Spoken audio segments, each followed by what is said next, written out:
mga pasahon, sugod pa itong Lunes sa pagkabuntag sa pagkabanaw.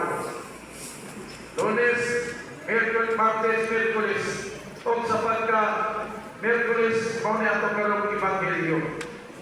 Sa ganun pagbasa, si Pedro nahimong murang panik. Say siya, may sulti siya, na mauna yung buhaton, hindi pupubuhat ani, mauna yung tuuhan, hindi sa yukmi.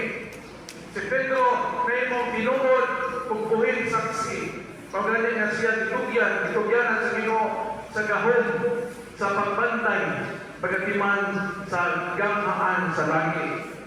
Apan, sa dili pa sa gitagaan o gahom sa Dios, wala pa siya ipiyalan.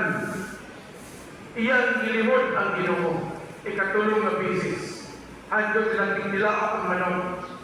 Apan, naman na si Kristo, ipangtala niya po si Pedro katulong na basis. Pedro, anak ni Simon, iligugma ba niyo ako?